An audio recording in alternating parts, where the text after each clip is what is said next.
Now we know about the restoring force of this spring. चलो अब निकालते हैं इसका वर्क डन. सो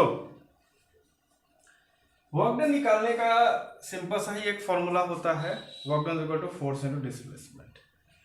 अब ये फोर्स इनटू डिस्प्लेसमेंट में फोर्स कांस्टेंट है कि वेरिएबल, इसके ऊपर डिपेंड करता है कि किस तरीके से हम लोग अप्रोच करेंगे. तो सबसे पहले हमारा ये पॉइंट है यहाँ पे कि ये जो रिस्टोरिंग फोर्स है ये क्या वेरिएबल फोर्स है या फिर एक कांस्टेंट फोर्स है, ये डिटरमाइन करना. तो चलो इसको पहले हम लोग डिटरमाइन करते हैं. देखो जरा, मान लो ये सिर्फ इतने दूर तक ही एक्सटेंड किया गया, लेट दिस बी x1. तो we know that the force restoring force depend upon the x. That means this restoring force F1 will be minus this much. And अगर इसको हम थोड़ा सा और एक्सटेंड कर दिए, दैट मीन्स इतनी दूरी यहाँ तक ले आए इसको, तो यहाँ से इतनी दूरी हो जाएगी x2. तो हमारा restoring force develop in the spring will be Fr2 which is equal to minus kx2. That means we are showing, that means we can see here that the restoring force is changing for every change in the displacement. हल्का हल्का सा अगर हम लोग displacement कर रहे हैं तो हम लोग को साफ साफ दिख रहा है कि restoring force is changing. That means this force is not a constant force. This is a variable force. This is a variable case situation. तो इस variable case situation में we know how what to do here. That means हम लोगों को इस displacement को इतने छोटे हिस्सों में तोड़ना पड़ेगा कि वहां पे फोर्स तो कांस्टेंट रहे. तो लेट अस डू दैट. क्यों हम लोग ऐसा करना पड़ेगा, क्या करना पड़ेगा? पिछले क्लासेस में हम लोगों ने उस पर डिटेल में काफ़ी चर्चा किए थे. We discussed that in very detail. और वहाँ पे हम लोगों ने ये देखा था कि the smaller we take the displacement we find the force to be constant in that part of the displacement. As a result, for that part only, for that small displacement only we can put the formula for constant force, यानी work done in constant force, work done due to a constant force. यहाँ पर भी हम लोग वही करने की कोशिश करेंगे. तो dw small work done is equal to F restoring force है तो Fr dx. याद रखना हमारा फॉर्मूला यहां पे क्या रहेगा, restoring force is equal to minus kx. Work done is equal to F S. हालांकि वो होता है एफ एस कॉस थीटा. यहां पर हम लोग देखेंगे तो हमारा डिस्प्लेसमेंट भी इधर हो रहा था और फोर्स इधर जा रहा था. समझ में आ रहा है? हम लोग का फोर्स इधर जा रहा था, डिस्प्लेसमेंट उधर जा रहा था. तो उसका माइनस साइन है, दोनों के बीच में एंगल हो जाएगा 180 डिग्री, उसका माइनस साइन आएगा. लेकिन यहाँ पे एक चीज याद रखना, ये फोर्स का यहाँ पे थोड़ा गड़बड़ आएगा. Work done by the spring या work done on the spring, इस बात पर जरा ध्यान देना क्योंकि हम लोग इसमें चेंज करते रहेंगे. अभी अभी हम लोग यहाँ पे ये पकड़ेंगे वर्क डन जो कर रहे हैं. याद रखना हम लोग जो यहाँ पे पूरा चीज वर्क डन कौन करेगा, वर्क डन हम लोग करेंगे क्योंकि हम लोग का एनर्जी खर्चा हो रहा है, हम लोग टानेंगे.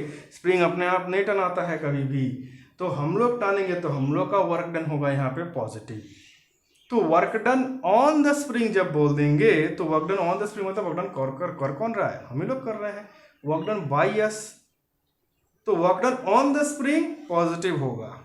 Work done by the spring, so work spring कोई वर्क नहीं कर रहा है तो इन दैट केस वो हो जाएगा नेगेटिव. याद रखना. तो अभी हम लोग निकाल रहे हैं work done on the spring. अब work done on the spring निकाल तो रहे हैं, पूरा चीज तो वही निकलेगा. Work done by the spring अगर हम लोग बोलते हैं तो work done by the spring में जिधर रिस्टोरिंग फोर्स रहता है उधर ही डिस्प्लेसमेंट होता है. Work done by the spring, याद रखना, work done by the spring. Work done by the spring में एनर्जी गेन नहीं होता है, एनर्जी खर्चा होता है। जो हम टाने हैं, जितना टानने में एनर्जी मेरा खर्चा हुआ, वो एनर्जी जाके स्टोर हो गया स्प्रिंग में पोटेंशियल एनर्जी के रूप में। और जब हम इधर टान रहे थे, इधर मूव कर रहे थे, तब इसका रिस्टोरिंग फोर्स किधर था? इस तरफ था, यानी नेगेटिव टू माई डिस्प्लेसमेंट। जब छोड़ दिए तो that energy which was stored inside the spring as potential energy due to me doing work, अब वो पोटेंशियल एनर्जी को यूटिलाइज किया जाएगा और ये उस रिस्टोरिंग फोर्स की मदद से वापस इस ब्लॉक को टानेगा। इन दैट केस फोर्स किधर है? इस तरफ है, और ब्लॉक भी किधर मूव कर रहा है? इस तरफ ही मूव कर रहा है। तो दोनों का डायरेक्शन सेम है, cos 0 1। कहाँ पे cos 0 1?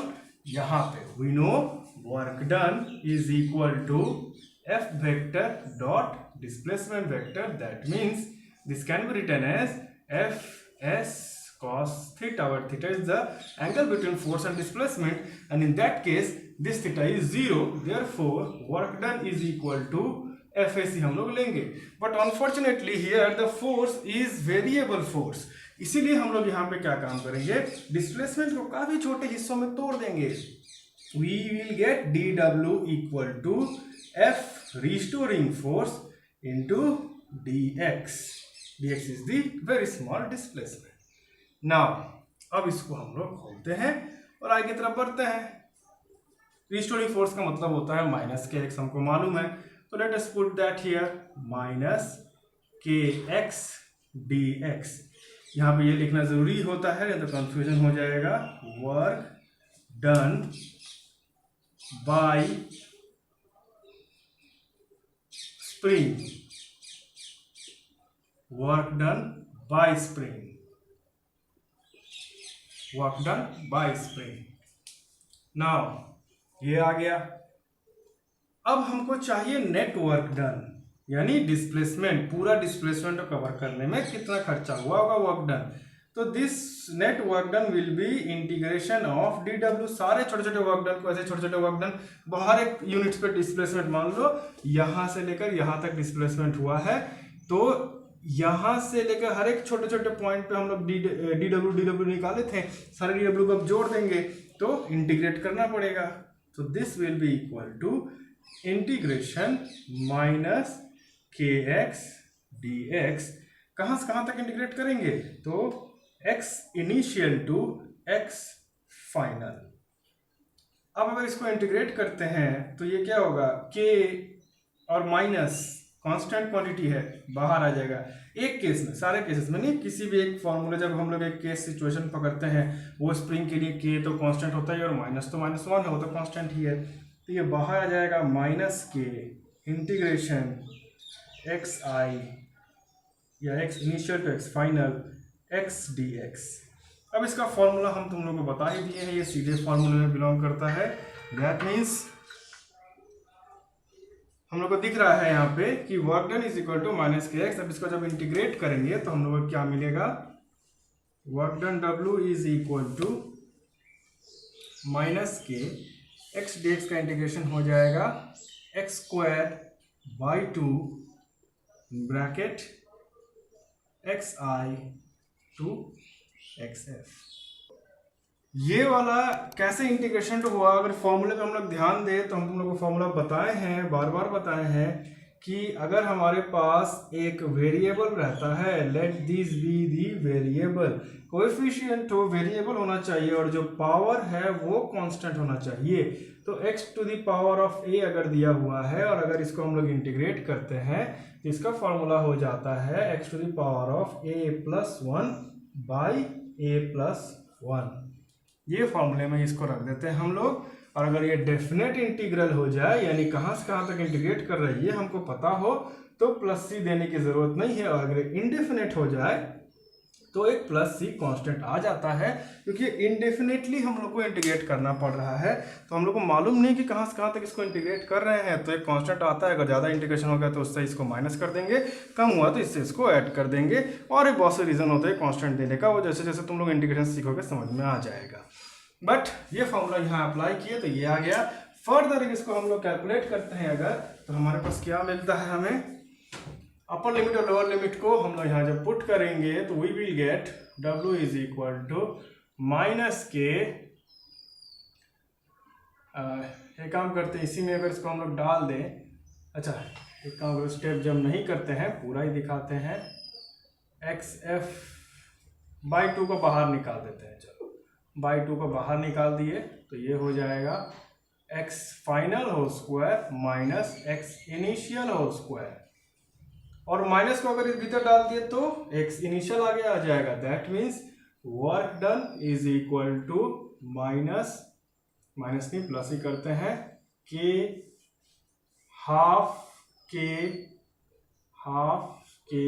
x initial whole square minus half k x final whole square, minus sign भीतर डालते ही ये प्लस हो गया और ये माइनस आ जाएगा, तो ये हमारा फाइनल रूप हो गया। यानी वर्क डन, अब इसको अच्छे से समझना, work done by the spring, work done by the spring, initial minus final चलता है। Work done by the spring जब हो रहा है तो स्प्रिंग के अंदर जो एनर्जी स्टोर हो चुका था वो एनर्जी को ये स्प्रिंग खर्चा कर रहा है, यानी इसका एनर्जी घट रहा है, इसका वर्क डन नेगेटिव में जाता है, सब कुछ नेगेटिव में जाता है, जितना भी कैलकुलेशन सारे पॉजिटिव में आ रहा है लेकिन ये चल रहा है नेगेटिव में, क्योंकि एक्चुअली में वर्क डन किया कौन था, हम लोगों ने वर्क डन किया था, कोई एक्सटर्नल एजेंसी एक्सटर्नल फोर्स उस पर वर्क डन कर रहा है, तो इसमें एनर्जी गेन हो रहा है, जब स्प्रिंग एनर्जी कर रहा है तो एनर्जी लॉस हो रहा है। तो दिस इज द फॉर्मूला, याद रखना, this is the formula for work done by the spring, work done by the spring, ये रहा फॉर्मूला। अब यहीं पे हम लोग हल्का से इसको चेंज करते हैं, work done on the spring जब कर देंगे तो क्या हो जाएगा, work done on the spring, यहां पे दिखाते हैं, अब इसको समझने की कोशिश करो कैसे ये चेंज हो जाएगा, इसको देखना। This is your real thing, या real derivation, work done on spring,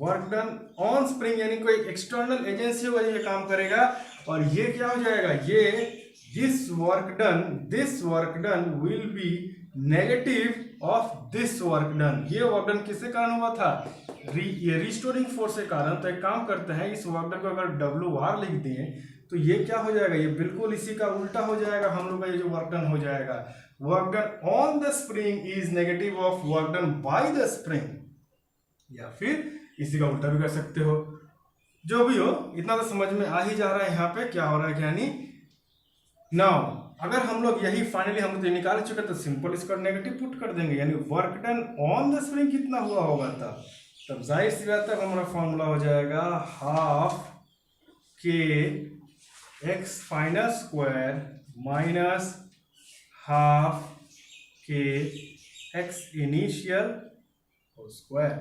अब इसको अगर हम लोग समझेंगे बढ़िया से, इसको अगर हम ब्रैकेट में डाल देते हैं तो अच्छे समझ में आ जाएगा, minus half k x initial whole square, यानी हम लोग कितना काम किए, हम लोग ये जानना चाहते हैं कि हम लोगों ने एक स्प्रिंग को लिया, उसको टाना, और टानने के वक्त हम लोगों का कुछ एनर्जी लॉस हुआ जो कि गेन किया इस स्प्रिंग ने। अब इस स्प्रिंग ने कितना एनर्जी गेन किया ये हम कैसे निकालेंगे, तो इमेजिन कर लो कि ये पहले से इसके अंदर कुछ एनर्जी था, पकड़ के चलते हैं, अब इसके अंदर मान लो कितना एनर्जी था, इसके अंदर मान लेते हैं कि पहले से 10 जूल एनर्जी था इनिशियल। अब हम इसको टानते हैं, टान के इतना दूर ले आते हैं फाइनल में हम मेजर करते हैं तो इसके पास 30 जूल एनर्जी आ जाता है, 30 जूल एनर्जी आ गया फाइनल केस में। तो हम जानना चाहते हैं कि हमने कितना एनर्जी दिया इसको, और वही एनर्जी क्या होगा, वर्क डन, यानी what is the work done by us, दूसरे भाषा में what is the energy stored on the spring by us, कितना हम लोगों ने एनर्जी दिया उसको। तो क्या करेंगे, फाइनल माइनस इनिशियल कर देंगे तो हमको निकल के आ जाएगा what is the work done by us on the spring, work done by us on the spring work done by S on the spring, नाम याद करना, भाषा को समझना, work done by S on the spring क्या होगा, final minus initial, final minus initial. लेकिन अगर हम उसका उल्टा दुनिया अपना पलट ले, उसके हिसाब से सोचने की कोशिश करें स्प्रिंग के हिसाब से, तो ये क्या हो जाएगा, work done by the spring क्या हो जाएगा, नेगेटिव में चल जाएगा। ये हमेशा याद रखना। उस पर अगर हम लोग अगर उल्टा करने की कोशिश करें, ये निकालने की कोशिश करें कि what is the work done by the spring, तो स्प्रिंग ने तो कोई काम नहीं किया, काम तो हम लोगों ने किया है। तो स्प्रिंग कौन सा काम करेगा, स्प्रिंग तब काम करेगा जब उसको हम टांग के रखे हैं, और जब छोड़ देंगे तब स्प्रिंग उसको वापस लाने में जो काम किया उतना काम करेगा वो। तब वो एनर्जी स्टोर नहीं करेगा, एनर्जी रखेगा नहीं, तब वो जो एनर्जी रखा हुआ वो खर्चा करेगा वो, यानी वो क्या हो जाएगा, नेगेटिव। हम लोगों ने जो निकाला था उसका नेगेटिव चलेगा ये, तो हम लोगों ने नेगेटिव पुट कर दिया। हम लोगों ने यहाँ से क्या शुरू किया था, यहाँ से ये आ गए, तो ये हो गया हमारा work done on the spring यहाँ से। अब ये तो हम लोग तब फॉर्मूला इस्तेमाल करेंगे जब स्प्रिंग पहले से ही स्ट्रेच्ड पोजीशन में है, एक इनिशियल कंडीशन में ये ऑलरेडी स्ट्रेच्ड है और हम लोग टान के फाइनल कंडीशन में स्ट्रेच कर दिए। अब हम ये बोलते हैं कि ये इनिशियली कंडीशन में स्ट्रेच था ही नहीं, इनिशियल कंडीशन में ये बिल्कुल मीन पोजीशन पे ही एकदम खड़ा हुआ है ऐसे करके, इसमें कोई मूवमेंट नहीं हुआ था। That means when it was not moving, यानी इनिशियली जब ये कोई मूवमेंट नहीं किया था, स्टेबल पोजीशन पे था, the work done was zero. Why, because initially x is equal to zero, यानी when x initial was taken to be at mean position, यानी जीरो पे रखा गया, बीचों बीच एकदम रख दिया गया। यानी अगर डायग्राम को फिर से बनाए तो ये स्प्रिंग था हमारा, और ये स्प्रिंग में ये हमारा ब्लॉक था, this block was kept on a frictionless surface, और ये हमारा मेन पोजीशन था, यानी स्टेबल कंडीशन, स्प्रिंग को नहीं टाना गया नहीं दबाया गया है। तो जैसे ही इसको हम आगे की तरफ ले जाएंगे यहाँ से यहाँ तक, तो अब ये इतना दूर मूव किया है, this is the stretched position, but this is the mean position. तो मीन पोजीशन पे x का वैल्यू क्या हो जाएगा, जीरो। तो when xi is equal to zero, that means on mean position, और x final, this is our x final. तो x final कितना हो जाएगा, x फाइनल माइनस इनिशियल कर देगा तो x ही का वैल्यू ही हो जाएगा x final. That means when xi is equal to x and x final is equal to x, x final को x पकड़ ली, जितना भी डिस्प्लेसमेंट होगा उसी को x फाइनल पकड़ लिए। तो in that case this equation becomes, ये पोर्शन तो जीरो हो जाएगा, ये हो जाएगा work done is equal to half k x square, and we know that work done is nothing but the energy stored inside that object. That means this can be written as energy stored inside that object. यहां पर भी हम लोग लिख सकते हैं वैसे ही, but इसमें लिखना पड़ेगा हम लोग को del U, change in potential energy. यहां पे वो डेल यू में बदल जाएगा एनर्जी, पोटेंशियल एनर्जी, यानी दिस इज पोटेंशियल एनर्जी।